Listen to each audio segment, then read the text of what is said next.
Hello and welcome to this video and to May's book review. I thought that May was a bit of a meh reading month, but looking back at the number of books I've read and the sort of ratings that I gave them, it actually wasn't as bad as I thought. Let's jump in and make a start. So the first book I read in May was The Mystery Guest by Nita Prose. This is the sequel to The Maid. And in this one we are back with Molly and the rest of the people at I can't remember the name of the hotel, the Regency Grand Hotel, and once again there is a dead body and Molly and co are investigating. The Maid was my book club's book for this month. Or last month, I don't really understand. I always read it at the beginning of the month because our meeting is sort of mid-month. But yeah, so The Maid was the book club pick, but because I've already read that, I decided I would pick up the sequel, which was a gift that I got for Christmas or my birthday, so two birds, one stone, if you know my sort of challenges that I've set myself each month. This one wasn't as good as The Maid, and I'm not sure I'm going to be holding on to it. The Maid is also tied in with a lot of sort of memories of feeding Eloise in the middle of the night, because it's a book that I picked up when I was doing that. So at like 4 in the morning I would be sat in her nursery in the chair getting her to sleep and just reading that, and it was the first book that I was like, I really want to carry on reading this, but I know I have to go back to sleep. So that's sort of The Maid for me. So I was very keen to see what the sequel was like, but unfortunately it wasn't quite as good. And for me, I think it was more of a pace thing than an actual story thing. So in this we get present day chapters followed by like a flashback chapter, and I feel like the flashbacks took away from the story. Like you'd be going with the murder mystery and then all of a sudden you'd have a flashback and you'd be like, right, okay. I can see obviously there is a reason for them, but I feel like we should have had a condensed version of the flashbacks, sort of middle to end of the book, and I think that would have had a better impact and the pacing of the book would have been better. And then that would have also given it sort of a better twist, I suppose. So yeah, for me it's the pacing. The story itself is good enough. I liked being back with Molly. I do like her as a character. A lot of people in my book group found her kind of frustrating, and I can understand why, but I quite like her as a character. It was an easy read and enjoyable enough. I did do it in a reasonably quick time frame, but it's nothing overly shocking to it. I think because we've read The Maid already, it's not like she's a new character or anything like that. So yeah, it was fine.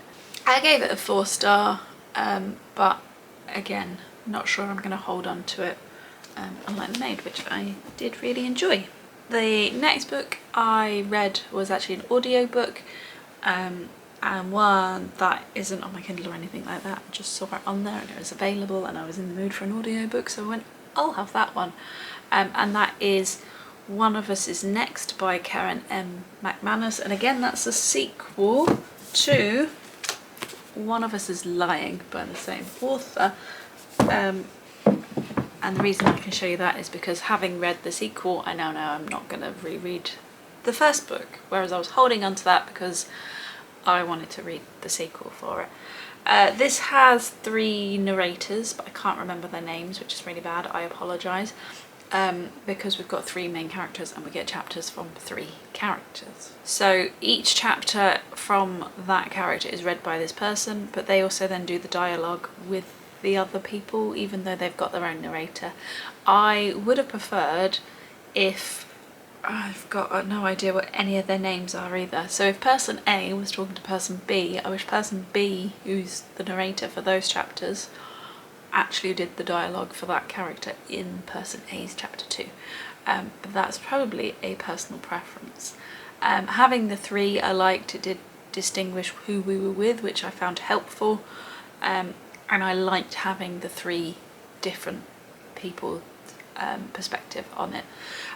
Just to say, One of Us Is Next is another murder mystery basically. It's a thriller-esque, it's YA, We are back in the same high school, and a Truth or Dare game has been launched, and subsequently that ends in a student's death, and then it's then trying to work out how and why that death happened and who was behind the game. Having not read the first book in a very long time, I thought I would be completely lost. However, it was very easy to get back into that world. We are with slightly different characters, or although the people in the first book do make an appearance, it had a similarity to that first book. As I said, it's been a long time since I've read it, but as I was listening to this one, it reminded me a lot of the first from what I can remember of it. So it helped that I was able to get back into that sort of world very quickly, and that high school and all of that kind of thing. And I think again that was helped by the fact that our main characters were new characters rather than, you know, building on the ones from the first book. If we were doing that, I think I might have been a bit more lost because I wouldn't have got some of the nuances in the backstory because I can't quite remember it.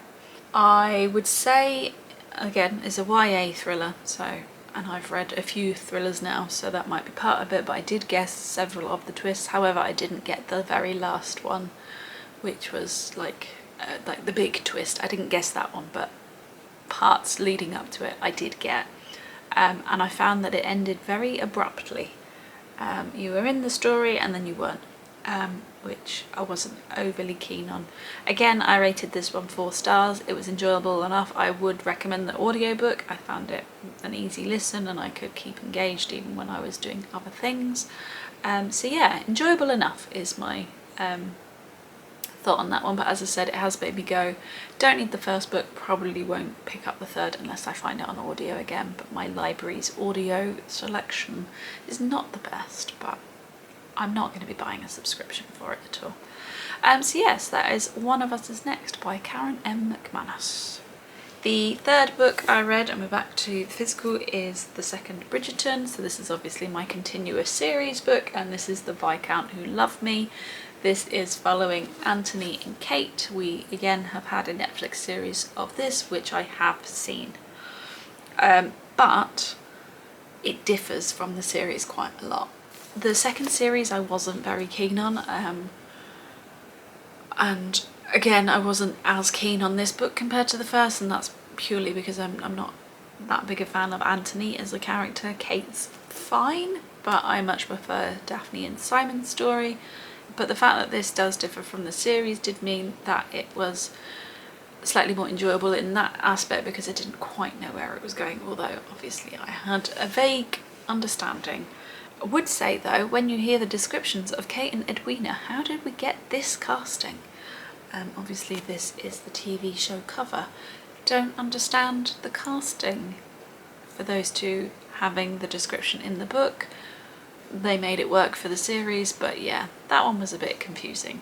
And I said this in the first one, obviously with the series you get everybody else in it, so you hear from your Penelopes, your Eloises, your other members of the Featherington family and all of that kind of stuff. You get that story too. You don't get that in the books. It's very much the couple that you're with and that's about it. Possibly other people might make an appearance, but not really. And that's part of the thing that I'm not enjoying, is the sort of singularity of the book. But as of the next one, I haven't seen or really heard about any of it, so it's all new for me after this book, so that should help. Pretty sure I gave this 3.5 stars. Again, easy, enjoyable enough read, quick enough, but again, not one that I'm going to be rushing back to. So that's the Viscount Who Loved Me, and that's the second Bridgerton book by Julia Quinn. And again, I had an audiobook on the go, my hold on Never Let Me Go by Kazou Ishiguro. Apologies if I butchered his name, came in. This is one of those Kindle books that I've mentioned previously in my book reviews, and I've been on a waiting list for about 3 months for it. But it finally came in, so I had to get that one listened to, and again, it wasn't what I was expecting. It was a lot more sort of quiet and reflective than I thought it was going to be. I didn't know a lot about it going into it, other than it's sci-fi-esque. It's a hard one to place where to put it, and we're following our main character Kath, who is basically looking back at her life and the fact that they've gone to this school and they're there for a very specific reason, like around for a very specific reason. That's all I'm going to say, because that's sort of all I guess knew going into it, and that helped me. I've always said I'm not an audiobook person, but actually the last few that I've listened to, I'm surprised how much I've got into. Like, I actually actively wanted to listen to these audiobooks, and this one as well, because they're just so easy to understand. Normally my thoughts of it before is that I always got lost and I never followed it, but either I'm just listening to it at the right times, so I tend to do it when I'm walking Jeff and I'm on my own, or I'm just picking up good audiobooks at the moment. I don't know what it is, but again, this one was a very easy listen and very easy to follow. I'm not sure it's a book that will stay with me, although it is supposed to be one of those sort of modern classics. I enjoyed it at the time of listening, but already aspects of it have vacated my brain. But I'm glad I have actually given it a go. As I said, it's one of those ones on my Kindle, so I wanted to get around to it eventually and all of that. One thing that did kind of frustrate me is I'm not sure that all the questions were answered. And I'm sure that was probably the point, but I like to have answers, and those answers are sort of drip fed to you throughout the book, so it's possible that at that point I was doing something where I wasn't fully concentrating, but I'm not sure we got all the answers to all the questions. So again, I gave that one 3.5 stars. The next book is The Invisible Life of Addie LaRue by V.E. Schwab. This was my challenge for the month. It's not particularly in my comfort zone. It is also very chunky, and we are following our main character Addie LaRue, who was born in 17 or before that, so she made a bargain in 1714 with possibly the devil, some sort of nefarious being, and that deal means that she'll live forever, but no one will ever remember her. So as soon as they turn away from her or anything like that, she's been forgotten until one day she is remembered. And that's all I knew about it going in. I know it's had a big following. I was very intrigued by the concept of it, and obviously it's well loved within the bookstanet. So I was intrigued but daunted by this book, and I was lucky that it was selected for this month's chapter a day, or section a day, as part of the book Discord that I'm in, because I had already intended of reading it this month and I thought that would help. However, looking back, not the way to do this book. It's quite dense, it's quite a slow read, and it's obviously quite thick, so it was more than 31 chapters. So it didn't help with that, and I struggled. In fact, I just gave up with the whole chapter a day thing and then just read it in one sort of week, the end that I had. I tried. It might have been the fact that I had the flu when I started this book that meant that I struggled to get into it, but certainly the first 200 pages I really struggled. I knew I was going to carry on with it, but I was not vibing with it at that point. Not necessarily the writing, although as I said I did find it quite slow to read. Yeah, the first 200 pages I was like, oh dear, what have I done? Because it is 500 plus. And I found that once we got to meet Henry, who is the person that remembers Addie LaRue and that sort of modern day-ish aspects, I really liked those chapters, but then we'd go all the way back to like 17 whatever, and then I would find it hard again. I understand why we have those, to try and explain her curse a bit better, but I found that they dragged quite a bit. and there's all of this history that she's lived through, and we never get to see it through her point of view, and I wanted that. I would have rather we had a quicker succession through the 300 odd years that she's been alive with key historical moments than what we did get. And I still think you could have explained the curse in a way doing that. The other thing with the first part of it is I just had so many questions, and I still don't think they were answered really, about how she just manages to find a place to sleep every night, and how does she have food, because obviously it's harder to steal things as the years go on and all of that. It's not like it's a market stall that you can just nab something from, and that kind of thing. Just, I don't know whether I fully understand how it works. I do think I'm going to keep hold of this one though, saying that. I did give it 4 stars. I do think I'm going to keep hold of it because I feel like there'll be a time in my life when I don't have the flu to begin with. That's going to be a big help, where I'm going to really enjoy this. So I'm going to keep hold of it for now because I'm hoping one day if I reread it, I'm going to love it.